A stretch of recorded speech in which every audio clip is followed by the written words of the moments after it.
And I asked the organizers whether it might not be a good idea to have a voice of a younger person, someone from the next generation, the generation that will be living out their lives for the years and decades, God willing, of the 21st century. And specifically, I suggested my daughter Sophia, who is 14. And so the organizers agreed, thought that was a good idea, and Sophia graciously accepted the invitation to speak. So she's going to share with you for about 10 or 15 minutes next, and after that I will be on the program. So I will just say that Sophia lives with her mom and dad and younger brother at the edge of a small, mostly working class community called Port Hadlock, Irondale, on the Olympic Peninsula, about 10 miles south of Port Townsend, where she goes to school. She's a graduate of the Sunfield Farm Land Trust School, and she plays viola in the PTHS String Ensemble and the Sunfield Quartet. So if you could please welcome Sophia Lumsdaine. Good morning. Good morning. As you just heard, my name is Sophia Lumsdaine. I live on the eastern side of the Olympic Peninsula, and I'm in 9th grade at the Port Townsend High School. At my school, there's a group called... Can you get closer?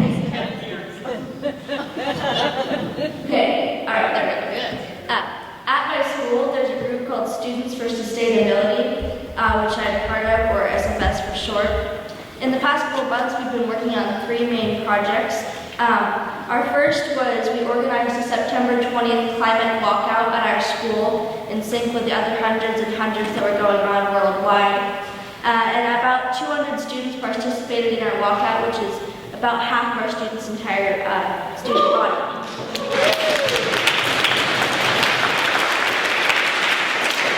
So 2 other projects our group has been working on are targeted at reducing the use of petrochemical plastics by our school and our town.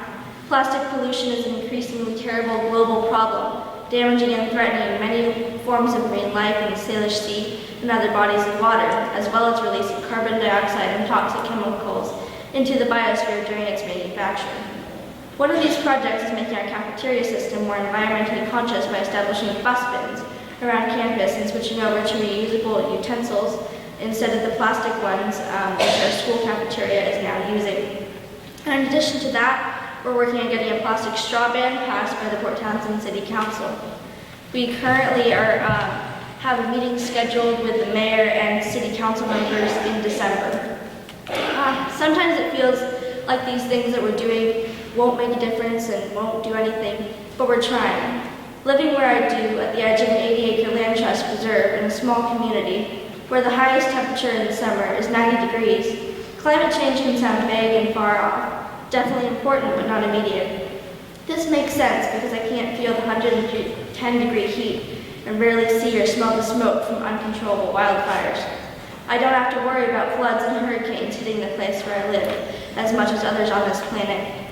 But these things are real in other places right now and real in the future. Like the title of my presentation says, who does the future belong to? Who decides what the future will be like? Is it the people in power who benefit from industries that are dumping carbon into the atmosphere? The people who are wealthy from directly or indirectly exploiting other people? Or is it the ones who decide they want to stop the destruction of the planet and their fellow humans? There's a saying that says, be a good ancestor. I think if we all took this to heart, we'd be a lot better off. I'm fortunate in that I've had some unusual and, in fact, amazing experiences. In early December 2016, when I was in 6th grade, my mom, dad, brother, and I took the train to North Dakota and traveled to a small town on the Standing Rock Reservation. It was super, super cold, so we stayed in a small church on the reservation. But during the day, we went to the Ocheti Sakowin encampment and volunteered in one of the kitchens.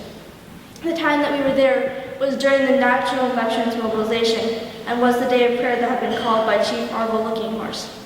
It was amazing to see the thousands of people there who, despite the temperatures and snow and armored police, were determined to stand with Standing Rock. There was such a variety of people there: hippies, veterans, people you'd see at the grocery store, environmentalists, Native Americans from Standing Rock, Native people from other tribes, old people, young people, even a few kids. Everybody came together from different backgrounds, but they were all united in standing together to protect their water and land. My family and I were also able to visit Oak Flat, Arizona, a prized recreation area inside the Tonto National Forest. In addition to being a prime place to hike, camp, bike, and especially boulder and rock climb, it is also sacred to the Apache people who live close by on the San Carlos Reservation. Traditionally, they would gather for ceremonies, burials, harvests, and celebrations there. Oak Flat is a unique oasis in the desert landscape, with red-orange rocks and cliffs dotted with scrubby trees, cacti, and succulents. At the time that we were there, this was all being put in jeopardy by Resolution Copper, who wanted and still want to underground mine in an area encompassing the formerly protected Oak Flat. Even though this type of mining, called block cave mining, isn't open pit mining, it has a similar effect, a massive gash in the ground. After a while, the mine shafts eventually caused the ground to cave in this case creating a mile-wide crater about 1,000 feet deep, which is almost 2 Space Needles. This mining project would also surround Apache Leap, a place where Apache warriors chose to jump off a cliff to their deaths, rather than surrender to cavalry soldiers with a stark industrial landscape. At the time that we were there was significant opposition to the mine among the Apache people, but the sector of people actually trying to stop the mine was smaller. There had been a march among the people against the mine, and they had also established a small camp there, which we visited. At the time, an effort was being made to educate others about the situation. They're still working to stop it, and there have been hearings, but the process to start mining is slowly but steadily proceeding. This experience was very different from Standing Rock, but also very valuable. The final situation I'm going to talk about was in the Sierra Madre of Colima, Mexico. My family and I went there on an international delegation to support an indigenous community called Zacualpan, which was trying to prevent a huge strip mining operation that was planned to extract gold, copper, and manganese near their community. One central way that this farming community supported itself was through ecotourism.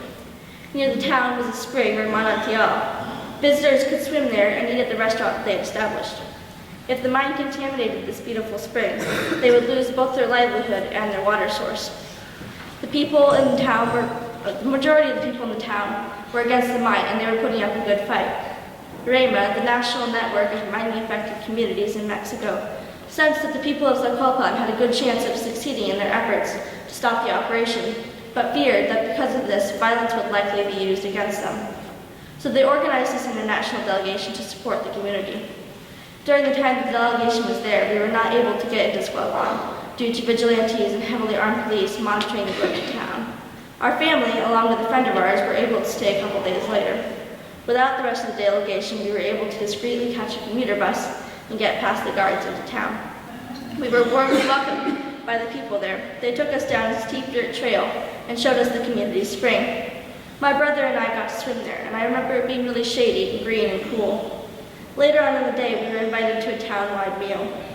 Though we were only there for less than a day, it made a big impression on me. The people of Zacualpan have continued to fight for this beautiful and necessary spring, and so far have succeeded in holding off the mine project. When I think about the future, my future, everyone's future, I wonder what will happen. Will the way life is become drastically different? Will we be able to stop things that threaten us? Damage to our environment, climate chaos, nuclear war, other types of war and violence. Will we succeed or will we fail? One thing is sure, we don't have a chance if we don't try. Trying requires risk and sacrifice and commitment. The people at Standing Rock tried and risked and sacrificed. The people at Oak Flat are giving it their all. The people of Zacualpan made a commitment and have taken major risks. I've seen that when people come together, different races, different nationalities, different ages, different backgrounds, united to protect their land and their future, that's when there's a chance to win. People joining hands and fighting back. Thank you.